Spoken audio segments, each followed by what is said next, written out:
Bonjour Madame le Commissaire.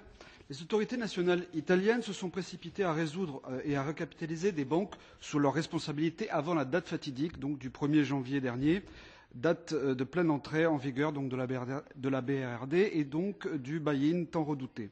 Ce fut le cas aussi au Portugal, ainsi que la recapitalisation des 4 banques systémiques grecques sous l'égide des institutions et des États créanciers européens.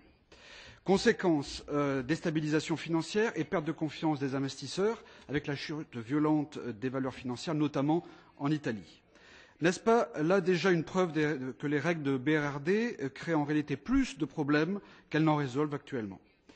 Vous naviguez entre deux écueils. D'une part, éviter à tout prix une résolution pour ne pas avoir à appliquer le buy-in, et d'autre part, éviter des recapitalisations préventives que ne soient pas qualifiées d'aide d'État illégale.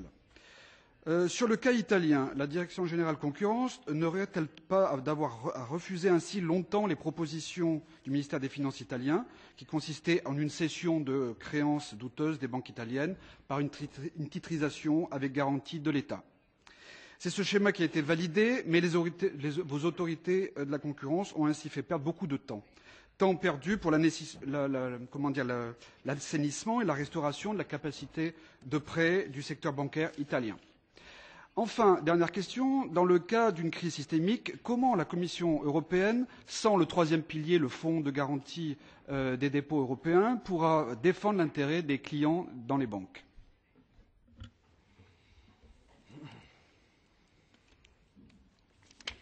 Well, first of all,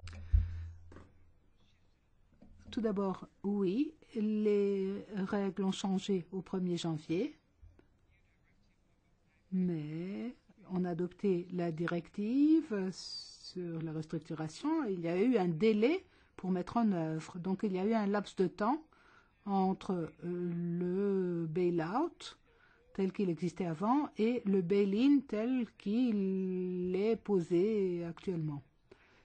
Et la répartition du fardeau a joué dans les deux cas. Il ne s'agissait pas de savoir si c'était l'un ou l'autre. Avant, il y avait un partage de la charge, mais d'une façon différente depuis le 1er janvier. C'est toujours difficile de mettre en œuvre de nouvelles règles qui ont des effets différents. Comme Aisha Nordbank, si vous avez des affaires plus anciennes et des affaires qui interviennent maintenant, c'est difficile de comparer. Et c'est aussi difficile de parler pour l'avenir. Alors, je crois avoir mal saisi la fin de votre question. Si vous le permettez, Monsieur le Président, j'aimerais vous demander de répéter. Éventuelle, sans le troisième pilier donc du Fonds de garantie européen des dépôts, comment pourrez-vous garantir la sécurité des clients dans les banques?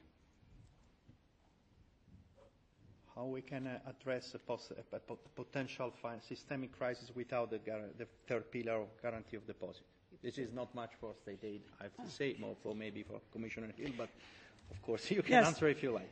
But I like very much. Si, je veux répondre. Parce que je trouve que la Commission a fait de très bonnes propositions dans ce domaine.